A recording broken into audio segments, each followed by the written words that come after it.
Aujourd'hui, le sujet, c'est un petit projet que j'ai fait dernièrement. Dans un magasin de téléguidé local, j'ai trouvé un petit camion, un Traxxas, un TRX-4M. C'est un modèle à l'échelle 1,18. C'est un peu plus petit que le camion que j'avais déjà, Traxxas, le TRX-4, qui est à l'échelle 1,10. La carrosserie de ce modèle-là est identique au modèle plus gros. En apparence, les deux véhicules ont l'air très similaires. Étant donné que la mécanique fonctionne très bien, j'ai décidé de laisser le camion dans sa forme d'origine, sans faire de modification. Par contre, je n'ai pas résisté à la tentation de le modifier pour être FPV. Ce qui a aidé beaucoup la modification à FPV, c'est le pare-brise qu'on peut remarquer, il est transparent. Alors ça fait ça simplifie beaucoup la transformation du camion. Ce que j'ai fait, la première étape, j'ai imprimé en TPU une plateforme qui contient tous les éléments du système FPV. C'est tenu par 4 vis sur le frein du camion. Et puis, il n'y a aucune connexion mécanique ni électrique avec le camion d'origine. Donc, c'est très facile à enlever et à remettre.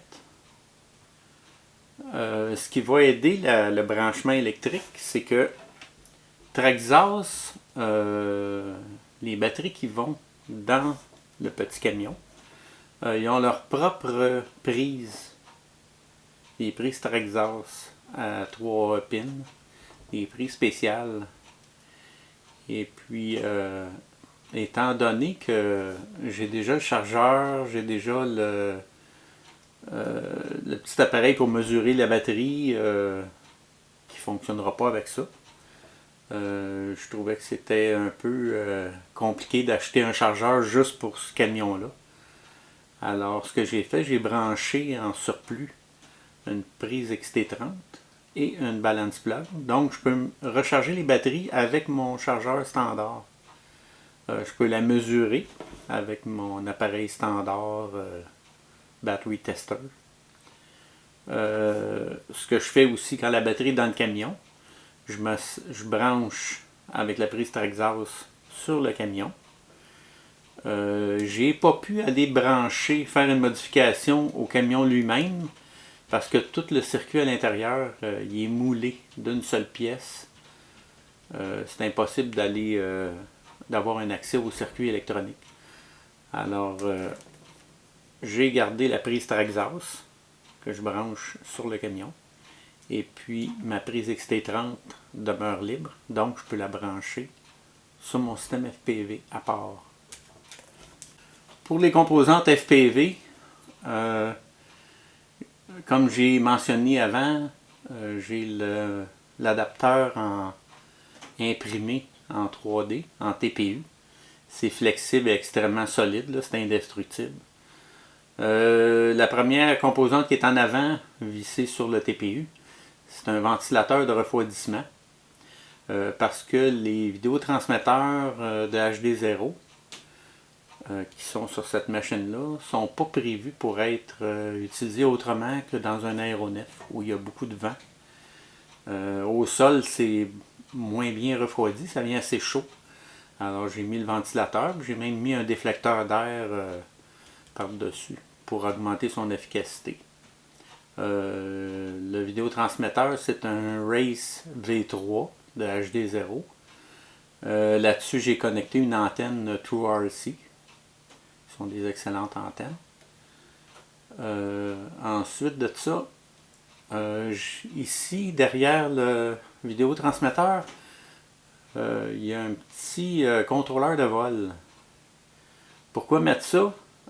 C'est sûrement pas parce que le camion va voler dans le ciel. C'est parce que dans les contrôleurs de vol, il y a un circuit qui appelle des OSD. Puis au lieu de chercher un circuit USD, j'achète un contrôleur de vol de base, puis je me sers seulement de la fonction USD. Il n'y a rien d'autre de branché dessus. Alors ce que ça fait, c'est que quand je branche l'ordinateur sur le contrôleur de vol, j'ai accès à l'onglet OSD et puis je peux configurer OSD, c'est On-Screen Display. Alors je peux configurer tout ce que je veux sur l'image.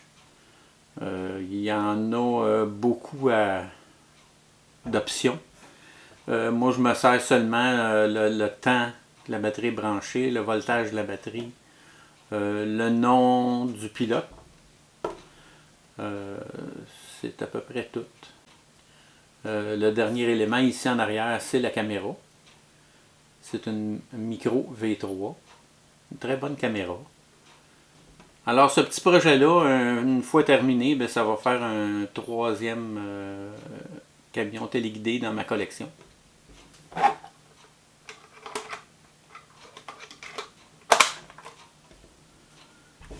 Alors c'est le Traxxas TRX4M FPV.